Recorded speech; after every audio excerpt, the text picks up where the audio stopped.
Are you tired of the same old sports media? Are you tired of hot takes, arguments, and questions that are just completely off base? Luckily, we have something for you. Touchdowns and tangents of the people, for the people, by people who care about the culture and all its concise commentary.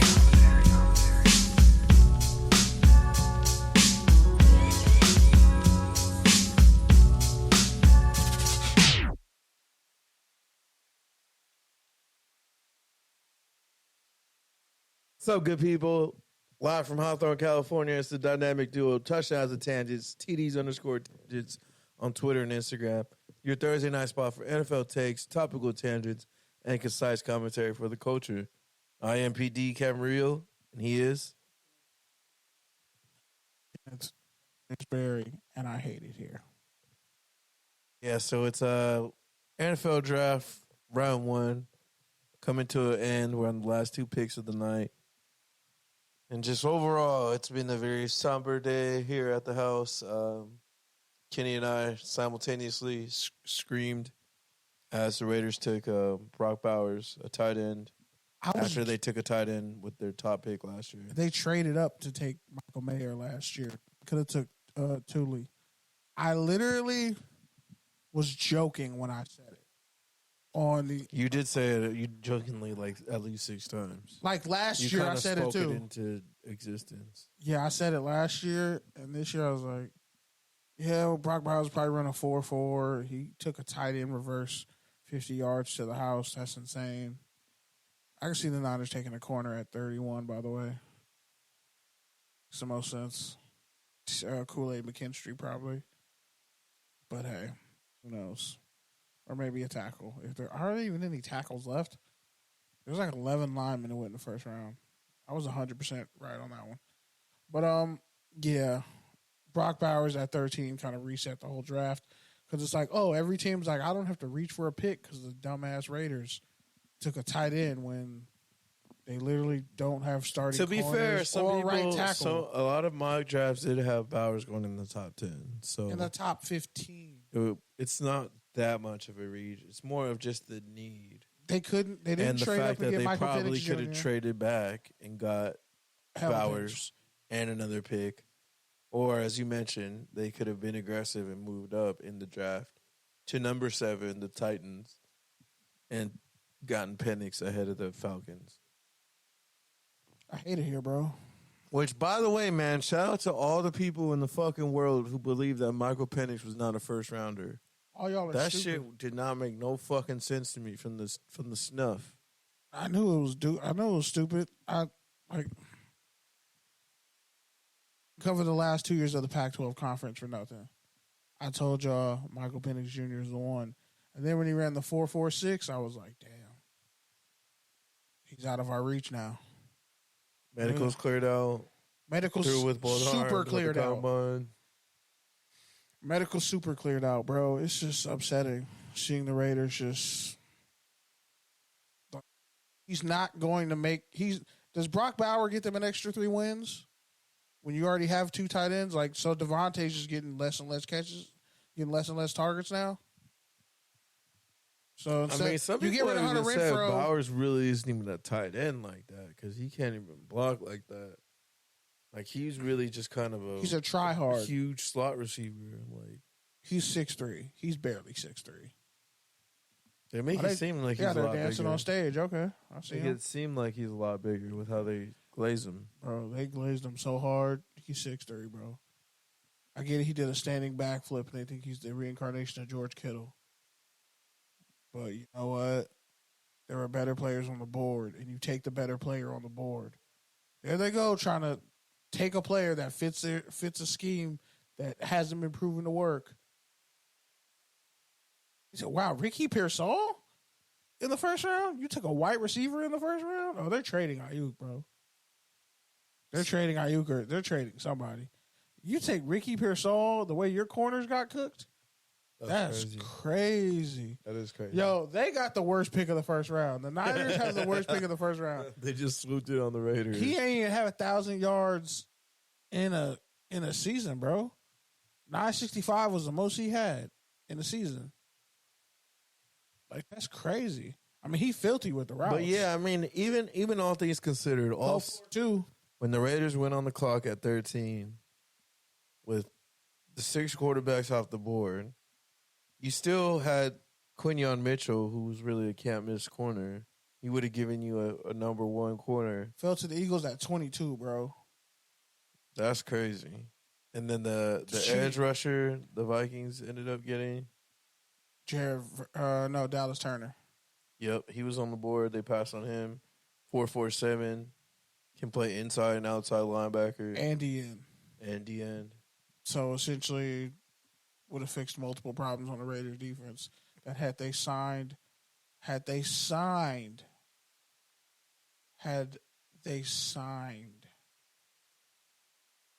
Carolina's not playing around. They trying to get in the first round. I see them. Just want to point out, had the Raiders signed Isaiah Simmons and then drafted Dallas Turner, we'd feel a lot better about their defense. Instead, in the first round, when you needed a corner, you needed a difference maker outside of whatever you had. And Brock Bowers is 6'4". He's not 6'4". He's 6'3.5". He's 6'4". He's not. He's 6'3.5". Says 6'4". Did you go to the NFL Network Combine? Yeah, I did. They glazed him a couple inches. That's crazy though. But and he's from Napa. Is that supposed to make me feel better? No, I was just stating he's from Napa. So because Getsy's bum ass needs 2 tight ends, we took a tight end at 13. Tired of this, man.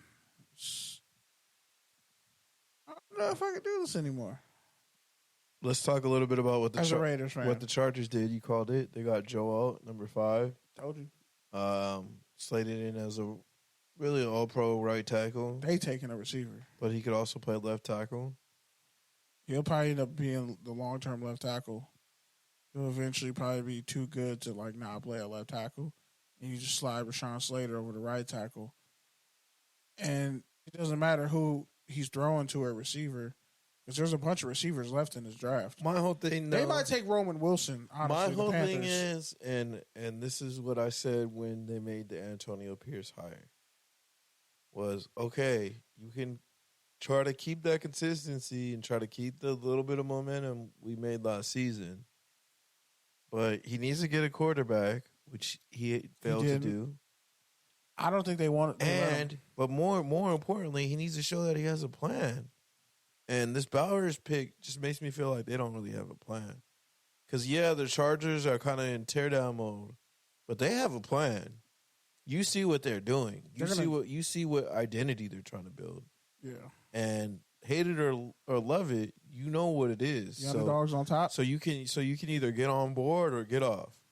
But the Raiders, it's like they make the best free agency signing they've made in a decade? Since Michael Crabtree? And then you follow that up by making a draft selection that people are just scratching their heads about. Doesn't move the needle whatsoever. A tight end doesn't make your didn't make you better. Didn't make you better. You could have not.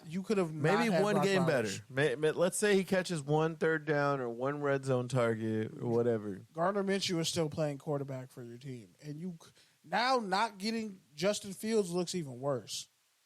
But the worst part about that is because it was a 6th-round pick. You're going to have Minshew at quarterback, and you're going to have 3 tight end sets, so he's not even going to have space to operate like he likes to operate. And paid him $15 million a year. He's making $15 million. To be a quarterback that he's not even. To be in a system that doesn't even fit him. That's fucking crazy. And neither of these guys, AOC, they're 2 totally different QBs.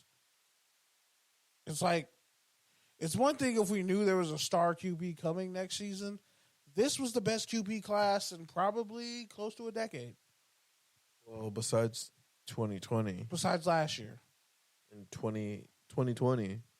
The Lamar year? Yeah. Okay. Besides that year and the Lamar year, this is one of the best draft classes at QB considered ever. So when I look, the Panthers traded back up with the Bills. They swap spots. So Buffalo picks 33rd overall, and the Panthers are about to announce their pick. It's probably going to be a receiver. Or maybe a corner. Who knows? Kool-Aid McKinstry? So Raiders take Kool-Aid McKinstry in the second round. I'm going to throw up.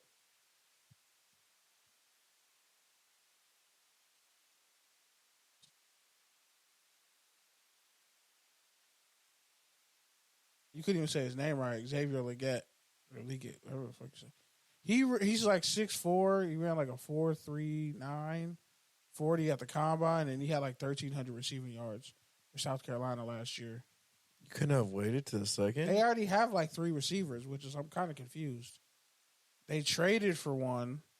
They drafted Terrace Marshall. They took what's up, boys? They had Thielen.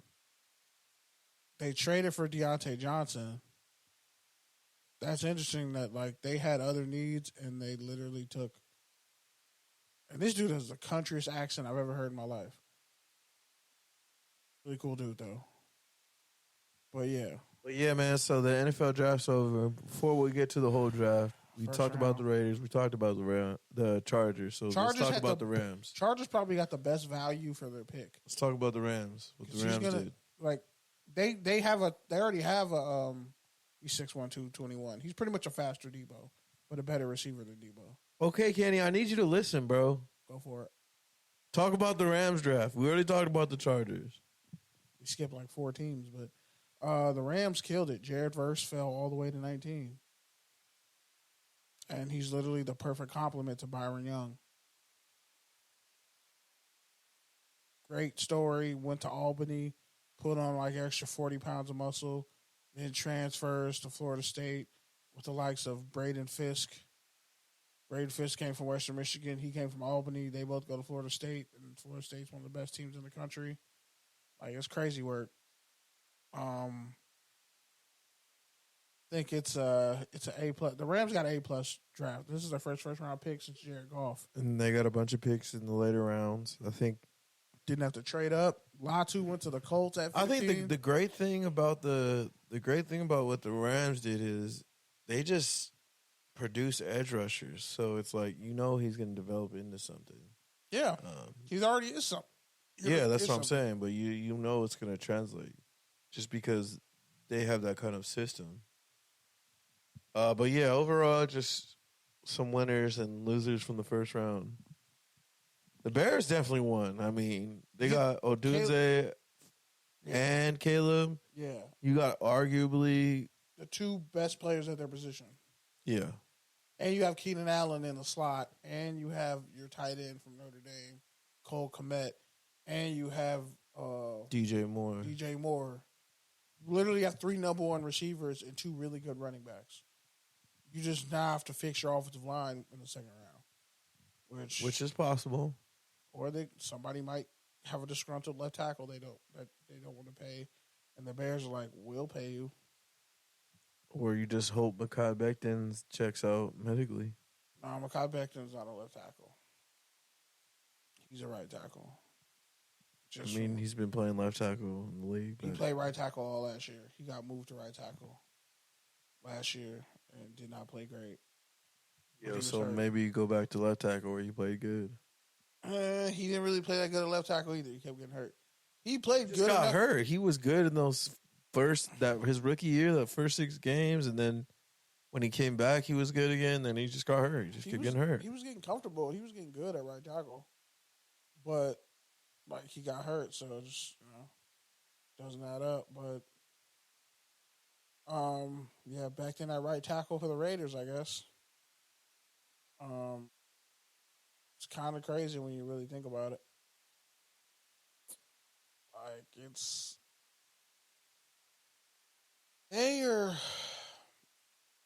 the Bears are like just in a perfect position.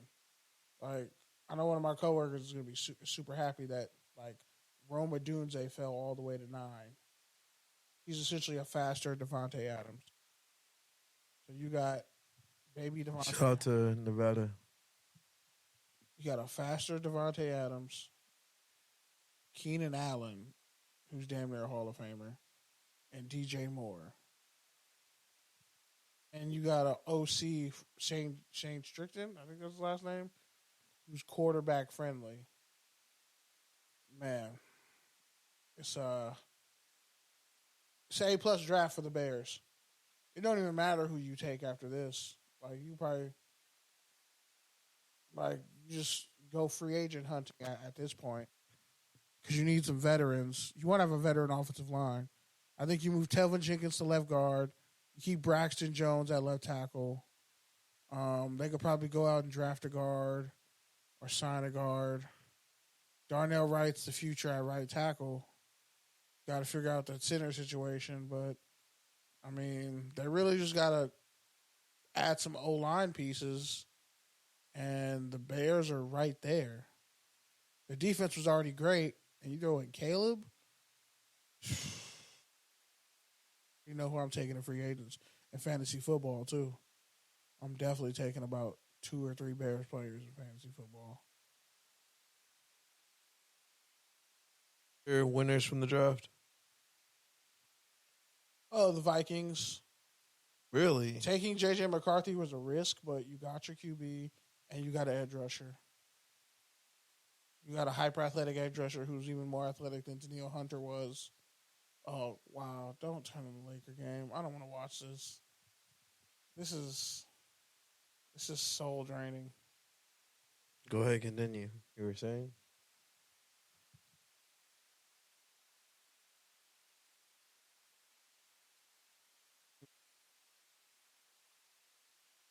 Yeah, the Vikings did great.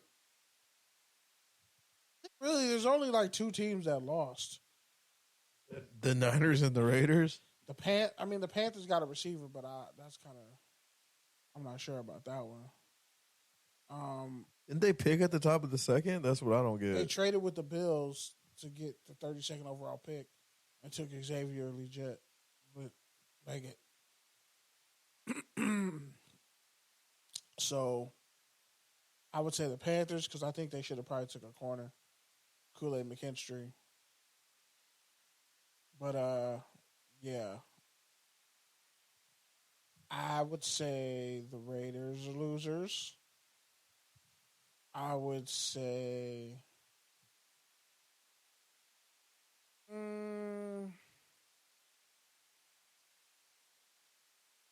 the Titans were interesting, them taking J.C. Latham so high. But everybody says I like he has actually like he's projected to be the best pro out of everybody in the class except Joe Alt. So We'll see. the Seahawks are definitely winners because they got Byron Murphy. Like they're literally their edge rushers are going to be feasting because he's getting double teams. I like what the Cardinals did, getting Marvin Harrison Jr. They didn't get too cute. They didn't overthink it. They didn't try to trade out. They got Graham Barton Arguably too. one of the best players in the draft. They got the best center in the draft, Graham Barton. So finally giving Caleb some support. I mean Kyler, not Caleb. Yep. Malik Neighbors to the Giants. I feel like that was also a solid pick. They definitely need some playmakers. I feel like he's one, both as a runner and receiver. The Eagles and the Ravens got great picks. Quinyon Mitchell at 22 is crazy.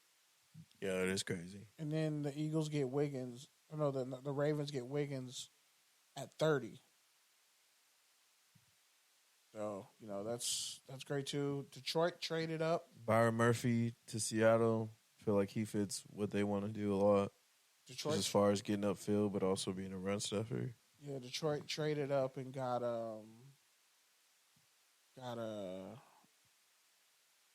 was it the Missouri DN? No, they took Terrion Arnold. My bad. They took Terrion Arnold. Dallas took Guyton, Which you liked a lot. which is it's a perfect fit for him. They can. The Chiefs got Xavier Worthy, which is fucking nasty. They traded up to get Xavier Worthy. That was a perfect pick for them. Might as well just add some speed next to fucking Hollywood Brown. He can catch That's and what's run crazy. routes. He can catch and You run guys routes. thought you figured out the fucking Chiefs again, but now they're just gonna go back to the way they played before and just fucking throwing go routes. Their defense is actually fast now and deep, so they're actually just be able to shut you out too. And they probably might take a corner in the second round, like Kool-Aid McKinstry, who fell out of the first round. Then you talked about Nate Wiggins at 30 to the Ravens being a steal. Yeah, honestly, I think the biggest loser here is Kirk Cousins because he lost his leverage. You signed a 4-year deal. It's like, we can get rid of you after 2 years, bro. Penix will be 28 when that deal is done. But if he's ready to go in 2 years, shit, we'll trade you, Kirk. And it won't be fully guaranteed. Like, that's brilliant on their part. I think that's why Kirk's people are pissed. The Falcons made a great long-term decision for their franchise. I'm going to take a lefty with great arm talent who runs a 4.46. He's faster than Drake London. And he don't even run like that. And then you give him Algeria and Kyle Pitts and Bijan Robinson. Bro, the Falcons could be a potential NFC title game dark horse. Just because that offense is too good not to thrive. The O-line is intact. Like, it's crazy. All right, so let's move on to the second round, the rest of the draft. Who are some names you like that are still available? You've already kind of talked about Kool-Aid, but just some other names. Braden Fisk, D tackle out of Florida State, linebacker Peyton Wilson out of North Carolina State, Roman Wilson out of Michigan. I think the Chargers are going to target him at 37. Jackson Powers. Johnson, Oregon. I thought he was going first round for sure. The Buccaneers took Graham Barton. Your guy Cooper DeJean.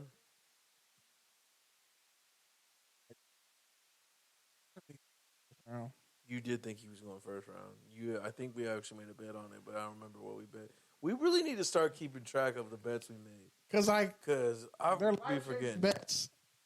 You do be winning some of the bets. I just never remember, and you just don't bring them up. And then I win more of the bets because I remember my bets, but you don't remember your bets. Jonathan Brooks, a lot of people. He's not going to like the fourth round. A lot of people thought was a first round pick before the ACL tear. T'Vondre Sweat, a lot of people had in the first round before the DUI situation. Paul, get his first name, but he plays tackle for Houston Cougars. He's another one. Kalen Bullock, USC safety, could go second or third round. A lot of receivers. Marshawn Lloyd. A lot of running backs. Edgerrin Cooper. Texas A&M linebacker. I think they're going to go fast. Safeties. Yeah, a lot of receivers. A lot of receivers at the top of the draft trackers. Man, there's a huge power shift. Like, the Patriots can still go get somebody. It's going to be very interesting. All right, and then just to wrap it up, now that you kind of have seen some of the strategies unveiled with this first round, what are you looking forward to in the later rounds after tomorrow? Teams are going to be trading up to get the best players available because the O-line, practically all the tackles are gone. So there's going to be a run on guards like Cooper Beebe, Christian Haynes out of UConn. Cooper Beebe went to Kansas State. Jackson Powers Johnson out of Oregon. Spencer Rattler is really the only QB left that could go high enough, but you'd be reaching for him at this point because 6 QBs went in the first round. So,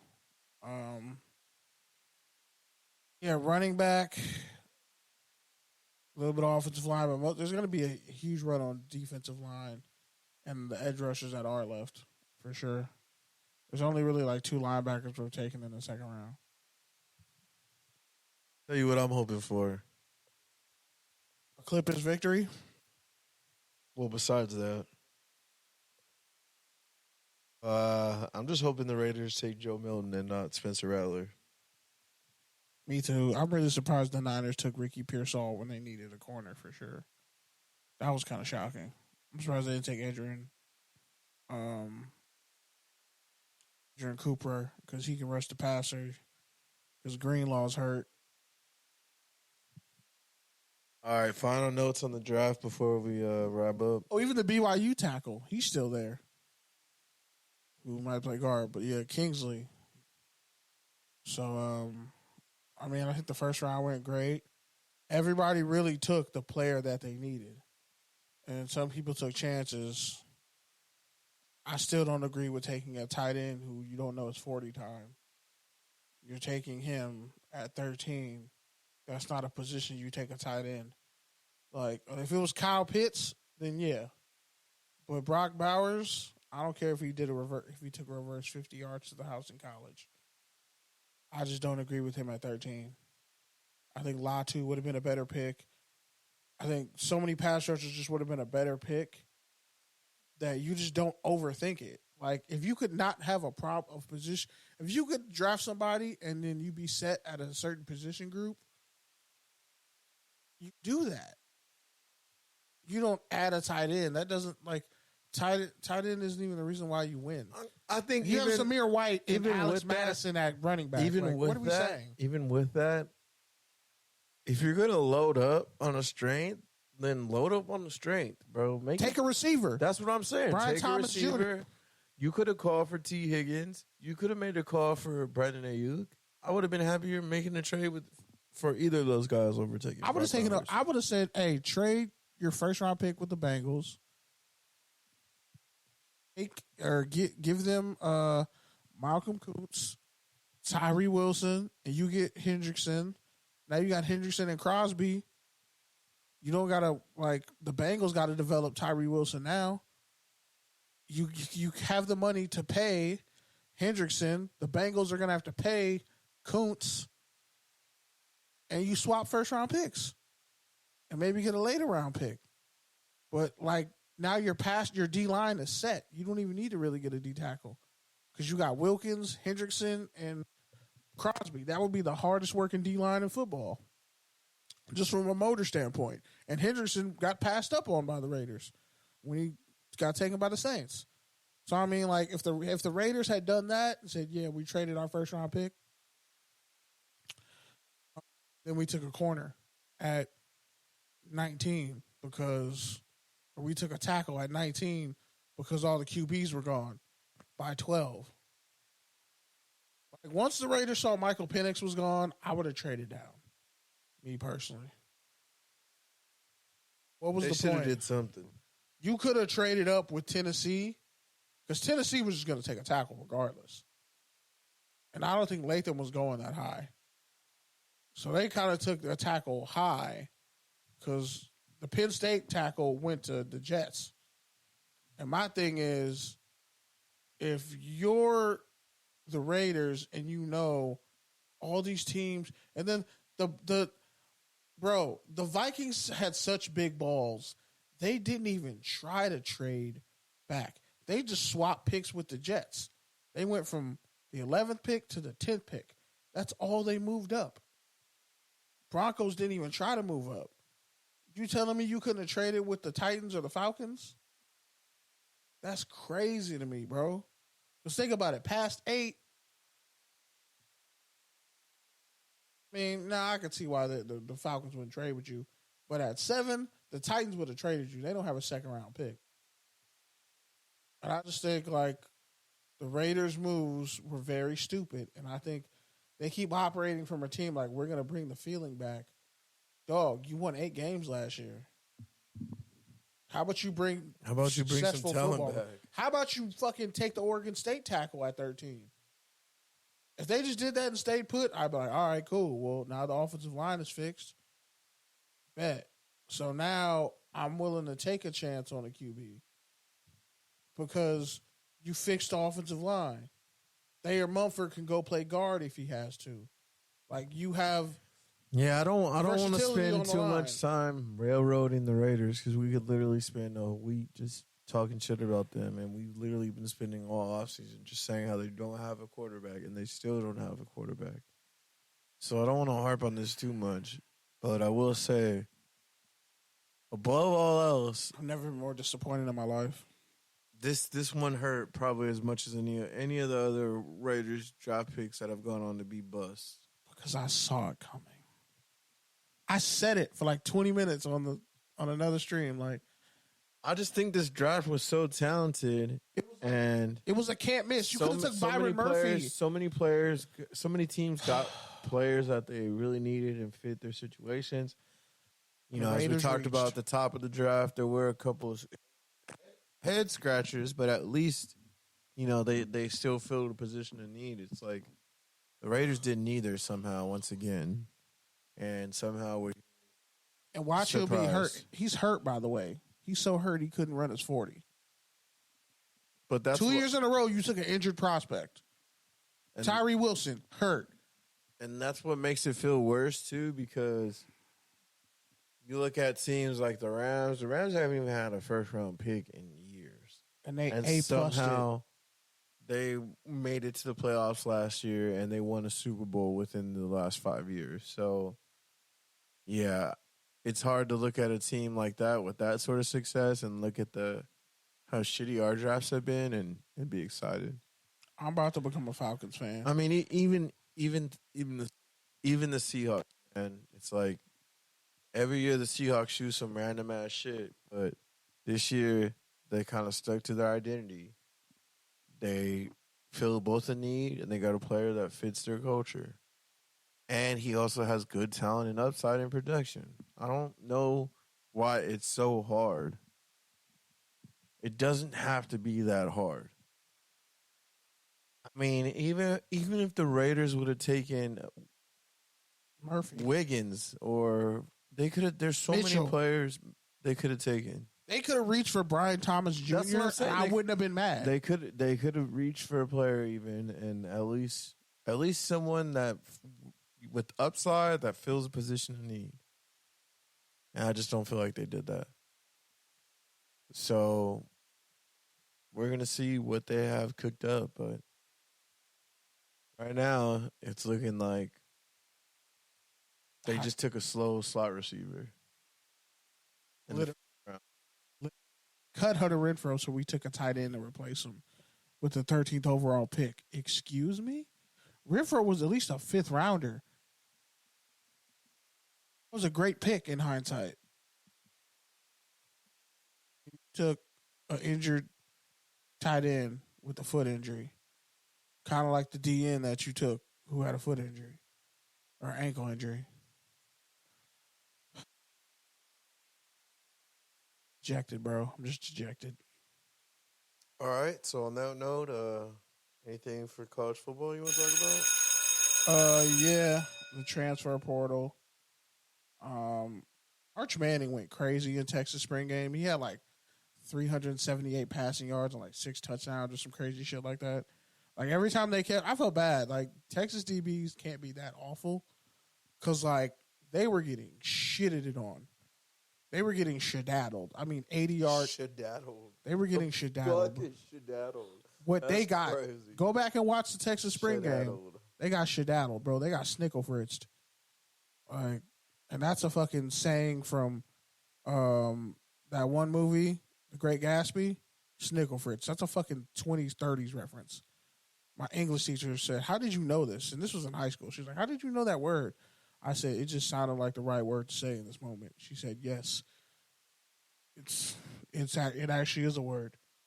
So yeah, they got whatever I said, something daddled. They got diddled. They got diddled and daddled all up and down the field. But yeah, so Colorado's having problems. They're starting running back who was a 4-star recruit. Their prize running back recruit, Dylan Edwards, he transferred. They got Ohio State transfer, and then they lost another transfer who was at Houston who, like 2 years ago, he had like 16 rushing touchdowns. He got hurt. Was just waiting, and he finally got healthy in Colorado, and his dad was like, "We just waiting. Like, we're tired of the favoritism at Colorado." And once Kamani McLean left, you know other guys weren't going to be afraid to leave either, because if the number one quarter in his recruiting class can leave, everybody else can leave. So, you know, that's what's happening in Colorado. losing running backs, getting running backs. Guys talking about favoritism. Receiver just got kicked off the team, dismissed. So cats are getting kicked off the team, sitting in the portal. Kind of what happened at Jackson State. But, we're not. Apparently, Deion Sanders is the pinnacle of black head coaching for all you motherfuckers who actually don't pay attention to college football or reporting or, journalism. But hey, maybe that's just me. Maybe I'm being a hater. Oh, wait, I'm fucking not. Sorry, they only like coaches that are allowed as fucking stir up controversy. Let's talk about the black head coach. 4 games. Let's talk about the black head coaches who are killing it. Let's talk about D'Anthony Lynn. Pretty sure Bieniemy would have won more than 4 games at his alma mater. That's all I'm saying. For sure. Pretty sure he wouldn't have. And he would have never. He would have blamed his offensive lineman that he brought in. And he would have never been on game day. He brought in. No, they would have brought him in. It would have been special. But yeah, he wouldn't. They would have brought him on game day once. They wouldn't have. One time. Nah, they wouldn't have. One time. Maybe this year after they. I said one time. After they won 8 games. No, it would have been one time because Travis Hunter would have had like 80 catches for 1,000 fucking yards, and they're like, oh, he's going to be the next great receiver, and it's like he's not. He's a better corner, but he wants to play receiver. Okay, so he ain't gonna be shit in the league. Got you. He's still too little, but all right, cool. Yeah. Also, Jaden Rashada, the number 1 recruit in Arizona State history, transferred to Georgia. Left Arizona State, so now Arizona State got to find a QB. A couple other like highly touted QBs transferred. Now that spring games are over, we're gonna play the USC sound and stuff from next week, just because I don't want to get overshadowed by the draft, because USC in the Big Ten is a really big deal, and we have to pay attention to that. And defense for USC, the pass defense looked much better, I will say, and I will say that their DBs look like the strength of their team. That defensive line, I ain't sure yet. That pass rush ain't looked really right since Thule was there. And for some stupid ass reason, they got Eric Gentry playing middle linebacker. He's a senior. I don't get how you have. Okay, you said you were going to talk about the spring game, and you're talking about the spring game. I'm really mad at just people who make dumb decisions. But now, speaking of great coaches, D'Anthony Lynn is a really good coach. Doug Belk, the cornerback coach for USC, who was at Houston. Where's Anthony Lynn at now? He's the defensive coordinator for Anthony Lynn. D'Anthony Lynn, my bad. Yeah. But yeah, the defensive coordinator for USC already has fixed the coverage issues for USC. So I'll play the audio I got from some of the players next week, and we'll really crack down on this. Media days are around the corner in about 2 months. So yeah, it's going to be a very interesting time period. But the portal opened back up, so people are jumping back in that shit. A lot of people don't find homes. I don't understand why some of these cats, these former 4-stars, go to say, hey, let's go to Sacramento State and ball out. Like, if you're a good football player anywhere, you're a good football player anywhere. I'm sorry. Miss me with that. Oh, the scheme. Well, then that means you weren't really as good as you thought you were as a 4-star. Maybe you should learn a new skill set and become better, or go fucking play defense.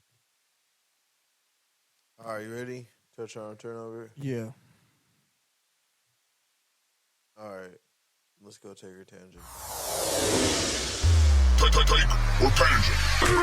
That's the first sound I got. All right, man. First up, take her tangent. Trey Hendrickson requested a trade this week. The Bengals. That's the wrong one, bro. What do you mean? Did you read on Take Her Tangent? You didn't update the rundown.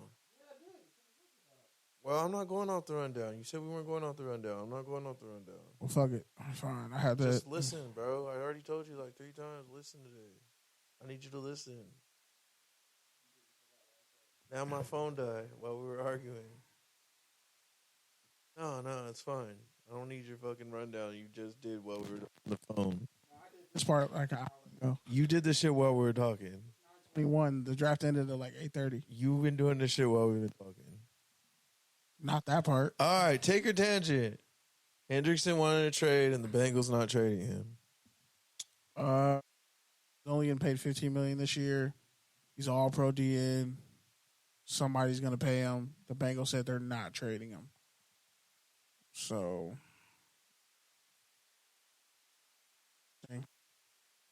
He's kind of the linchpin to their defense. He's their best pass rusher. Who's their other edge rusher? Did they draft someone last year? Sam Hubbard? Yeah, Sam Hubbard. Sam Hubbard had like fucking bicep surgery and like he had a tendon fixed and his knee cleaned up. So he's pretty much recovering from off-season surgery. And he's like their left defensive end. So they got edge rushers though, young edge rushers that haven't really. They're not fully developed yet, but they got guys. But they don't have Trey Hendrickson's like a big piece of their defense. So to lose him would be crazy. So and the Bengals don't ever want to pay nobody. Imagine how like it's gonna be when they got to pay Jamar Chase. Because now like T. Higgins pretty much wants a trade, but it's like so now you got two disgruntled players who you know will be number ones on any other team. And you don't want to pay them. That's crazy. So we'll see what the Bengals do. I mean, the Bengals took a tackle, the Georgia tackle, Maris Mims. They're trying to really fix that right side long term. Because Trent, what's his face? What's old boy's name? Trent Brown. He got signed on a 1-year deal. So it's like the Bengals got a lot of things to worry about. Joe Burrow's paid, but like, you got to pay everybody else. So, yeah. That's my theory. All right. Pretty much agree with that. I mean, I think I want to trade him, but you just got. I mean, you want to get him paid. You don't want to trade him, but there's just other priorities on the roster. You know, so you need to figure out what they're going to do with T. Higgins.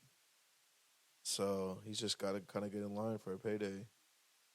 But yeah, I mean, I think the thing is, you keep talking about the Raiders trading for him, but I don't really want to give up a first-round pick for a 29-year-old DN. That's not ideal. I said swap picks. Even so, that's still a lot for a dude who's not under contract, who you're gonna have to give over $20 million to, who's entering his 30s, and oh yeah, he's also white. You're gonna say that about Max Crosby pretty soon. Yeah, I already am. That's crazy. You just really use that as an attack on Max Crosby. He didn't even do shit. All right, next one. Reportedly, Kirk Cousins' agent's pissed. Said that the Falcons taking a quarterback was never brought up. Take or tangent? His leverage is gone now.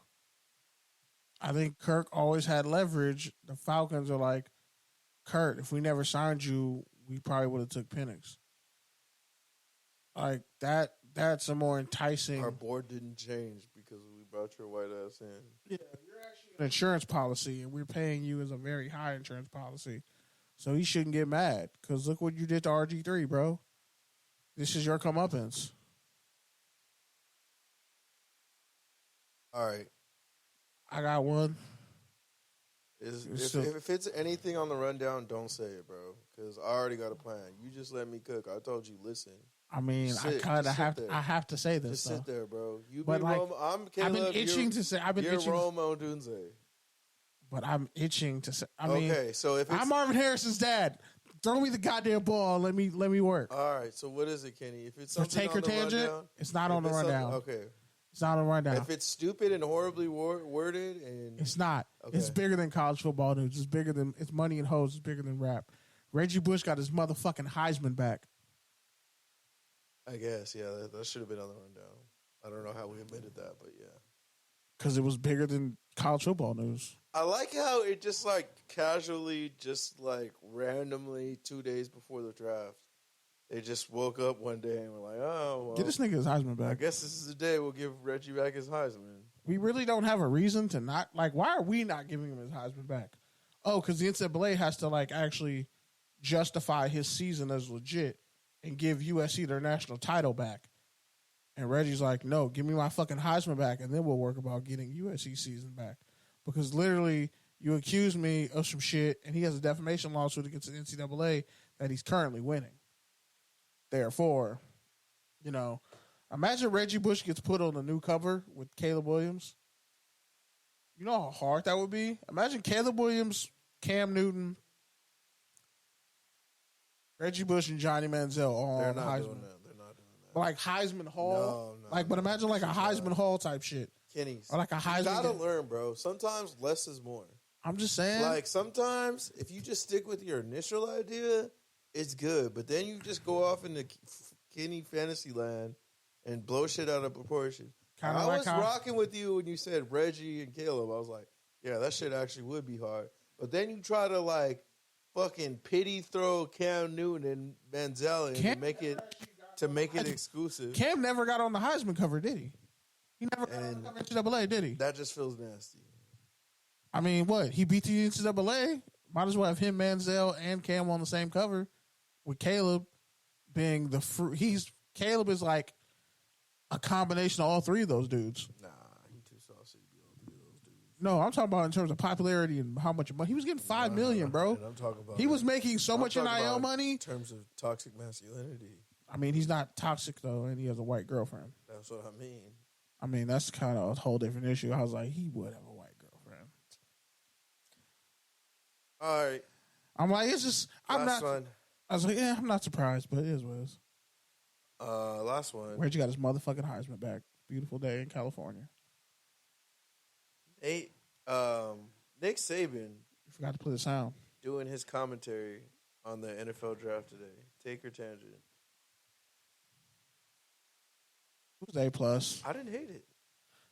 I like Nick Saban talking cash shit. Talk your shit, Nick. That's what we wanted you outside to do. He's also Nick Saban can talk his shit. Morgan Freeman and God combined. He's God's step cousin. That's how old he is. This dude was telling stories about being defensive coordinator 1982. in the 80s. He was talking about being crazy. defensive coordinator in the NFL when my mother was a fucking senior in high school, bro. That's how old Nick Saban is. My mother's like almost a senior citizen. And then when this motherfucker's 85, bro. What was the corner's name again? Number 3?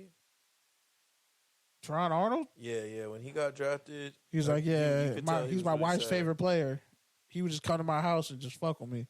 Like, you could tell this was the last great Nick Saban class, and the Raiders didn't draft not near none of those players. I would have been happier. You could just tell he just looked like relieved. Not relieved, just like that hair color definitely not natural though. That man is all gray.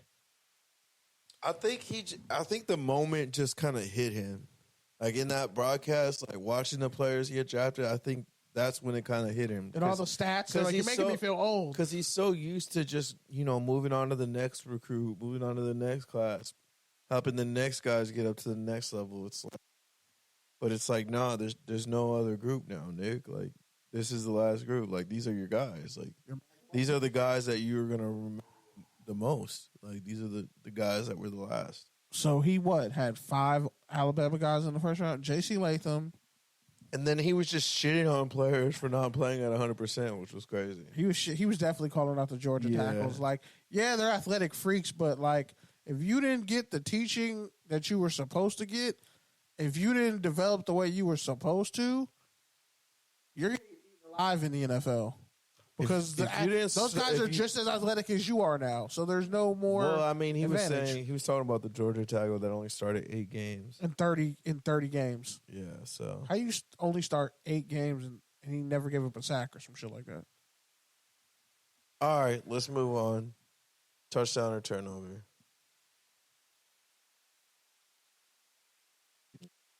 Browns contract. Kenny. Oh, I thought that's what you were going to say. Why don't you look? What did I say? There's Kenny? no rundown. So Kenny, what the fuck? Kenny, what did I say? I said just sit there, look pretty, and give take. That's what I am this week. That's crazy. All right, touchdown or turnover? Forever to find that fucking sound. The Detroit Lions give an extension to Amon-Ra St. Brown and Panay Sewell, 2 of your guys. Did you say Pac-12. Sewell? Sewell. You said fucking I did say Panay Sewell. Sewell. That's 2 of your guys. My guys. Who, touchdown or turnover? One could have been a Raider. Actually, both could have been Raiders, but whatever. They're fucking cowards. Yeah, the Lions are looking like a championship organization right now. You lock up Panay Sewell, who could eventually go over and play left tackle. He's just playing right tackle because Taylor Decker's there. And then Amon-Ra St. Brown, who's having an Antonio Brown type effect on the game with his route running and catching. And like, Antonio Brown didn't run no 4.6 though. Antonio Brown ran a 4.46, 4.4. But like it's a different. Their mastery of running routes this early is crazy. You know what I'm saying? Like St. Brown had like 100 catches, 1,500 yards, and like 6 touchdowns or some shit like that. And he missed a bunch of time. So it's like it's showing you that elite route running and hands will always show in a prospect. And the fact that 17 guys went before Amon-Ra St. Brown and he didn't let anybody forget about it, and now he's paid. Jamar Chase is going to use his contract to get paid, and that's a flex. Devontae Smith too. And I mean, he just got on and made all the sacrifices dad and his 2 older brothers made worth it. I mean, he was the best out of all his brothers. So, I mean, that's what they always said anyways. They always said he was going to be the best, and he clearly has been. yeah, it's not even close. All right, next one. A.J. Brown got an extension with the Eagles. I believe it was like $96 million. 3 years, $96 million. Yep, so touchdown or turnover. So Slim Reaper under contract, A.J. Brown under contract. If they don't win the Super Bowl, it's like, come on, my guy. You have everything you need. Yeah, you lost Jason Kels, but you got Cam Jurgens, got some interior linemen. You still got Lane. You still got Jordan Mailata, like, who's in his prime. You still have an elite offensive line. You got Saquon. You got 2 All-Pro receivers. You got a Pro Bowl tight end. Like, next year, this is the year for the Eagles. And then you shored up your defense. Like, Fletcher Cox retired. Like, now is the time. You got Nolan Smith. You got Devin White. You got all this speed. You got Josh Sweat. You got all this speed and talent on defense. You got the 2 D tackles. You got Jalen Carter. You got the D tackle who nobody saw running that fast over 40. Like, it's time for the Eagles. Yeah, I'm going to say it's a touchdown. You had to keep him. You have to see if this nucleus can ever finally get over the hump. And can't do that without A.J. Brown, who was clearly the number 1 receiver. I mean, Devontae Smith is great too, but A.J. Brown he's not the same. He's not the same without A.J. Brown. Honestly, same thing with Jalen Hurts too. I mean, you invested in him, so you got to keep his guys. Is A.J. Brown honestly like a top 3 receiver? Does I mean, A.J. Brown get a 90? not? Does A.J. Brown get a 99 in Madden next year? That's what I'm asking. 94. Wow, that's disrespectful as fuck. I was going to say 97, 98. 94. Not much he can't do. Raiders passed on A.J. Brown, too. Wasn't there another extension too? Raiders passed on A.J. Brown and DK Metcalf. There was another extension this week, but my phone died. Those 3. I There mean, was another one. Rashad Bateman got a contract extension. He's been a bust for the Ravens. He was good 2 years ago. Yeah, it just never really panned out. Everybody got sick. People got hurt. Now it'll be interesting to see what he does next year because people still are fighting for him. We'll see. I'll still say it's a touchdown for now. All right. Last one. The Chicago Bears previewed a new stadium. It's basically like a whole complex, like on the water. Got residential shit. Basically trying to be some SoFi shit because that's what everyone's trying to do now. He was like over $1 billion. Touchdown or turnover, a new arena for the Bears potentially. Touchdown. Caleb's going to be a very busy man. Yeah, man, I'm going to say it's a touchdown too. The Bears got a lot to be excited for right now.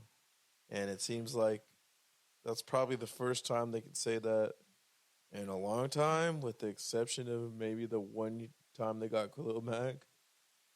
And that only lasted like 3 seasons. 2. Yeah, too. Robert Quinn came right after that and set the single franchise sack record. I think Robert Well, Quinn's he still was in the league. washed too. Robert And Quinn's still people in the just league. threw him away. He just got thrown away to the Bears. Can the Raiders just go sign Robert Quinn? Yeah, I don't know about that one. 15 sacks. That'll be his magnum opus. All right, last one. Fair fade. That whole DK Metcalf. Oh, it's a $4 billion stadium, which is fucking crazy. I didn't even know it was $4 billion. That's like by far the richest. But yeah, Chicago's number, 3 media market? yeah. 3 or 4? Mm-hmm. But yeah, fair fade. That whole DK Metcalf sunning a high schooler on social media. Jalen Ramsey's your daddy. What'd you say? Who are you? Who are you? Then all the kids, who are you? Who are you though, bro? You're nobody. You're nothing. And he's like, "What's your name?" Yeah, you have a nice life. He's like, imagine just knowing you ain't gonna amount to shit in life because you just decided to be a hoe. When he was probably gonna sign all your autographs. DK's grown as a person because he definitely would have sung that kid. Crazy work. Crazy work. I just think it's funny because like a lot of these athletes be in no-win situations. It's like you don't say anything, you boil from the inside. You say something, and it's like, well, you're just a bully. Like you got more money than them, you got more everything than them. Like, who are you to pick on your fans, the people that pay for your salary?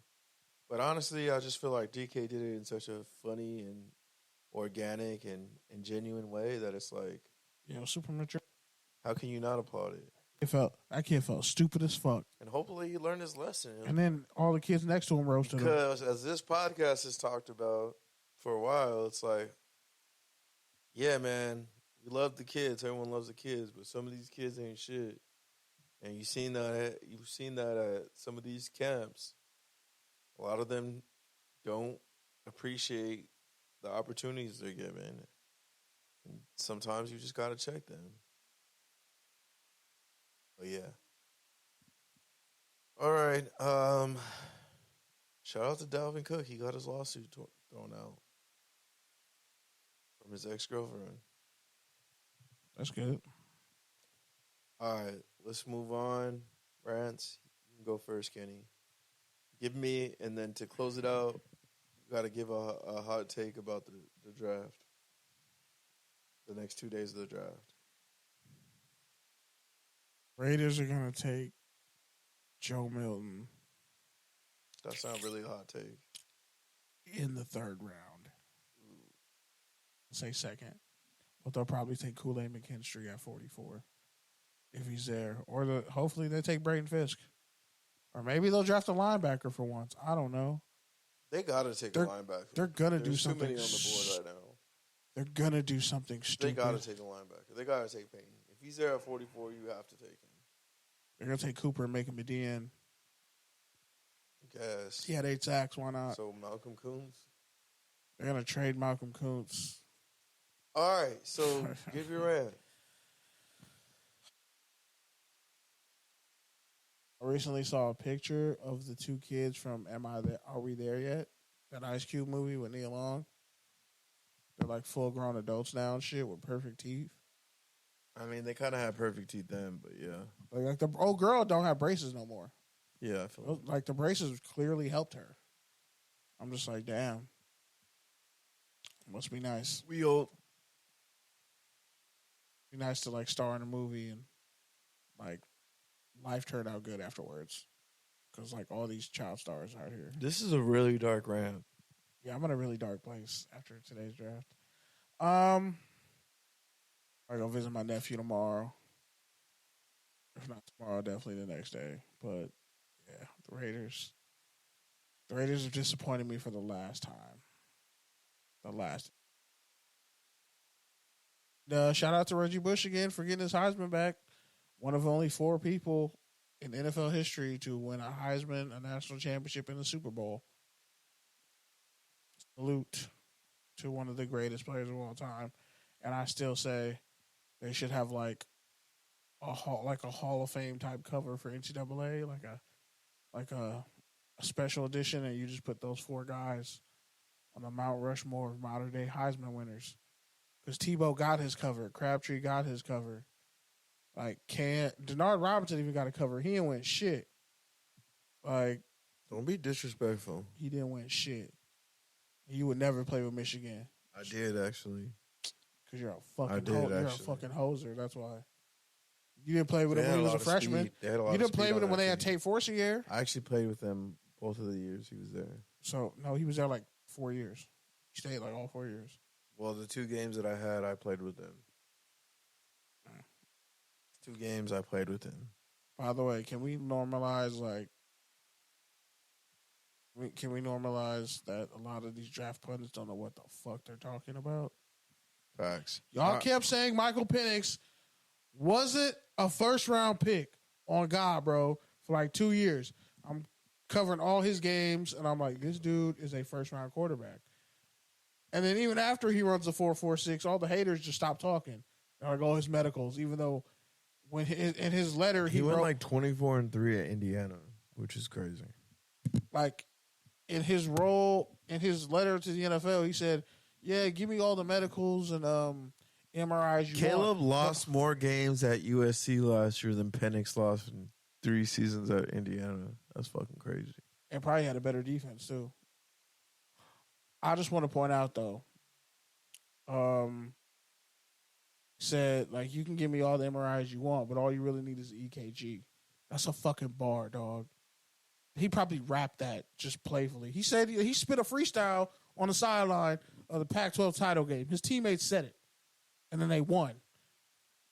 Bro, this dude's about to be the greatest thing. A Florida dude in Atlanta, a left-handed black QB in Atlanta, who with elite passing skills, who runs a 4.46. Oh, they're gonna unleash that man on the NFC South. And he gonna have a purple do-rag, a red and black do-rag. He gonna be getting his hair cut by Killer Mike at his barbershop. He probably gonna be having a session. So they pretty much fused Matt Ryan and Michael Vick. No. I feel like that's really kind of what you just described. Matt Ryan. By the way, Matt Ryan retired. I know, but I'm just saying, think about it. Think about it. That's fair. Think about it. That's fair. That's totally fair. Kirk Cousins is still there. So is Kirk Cousins Matt Schaub? Damn, he is. History repeated itself. This is crazy. Fuck. Troy Anderson's Keith Brooking.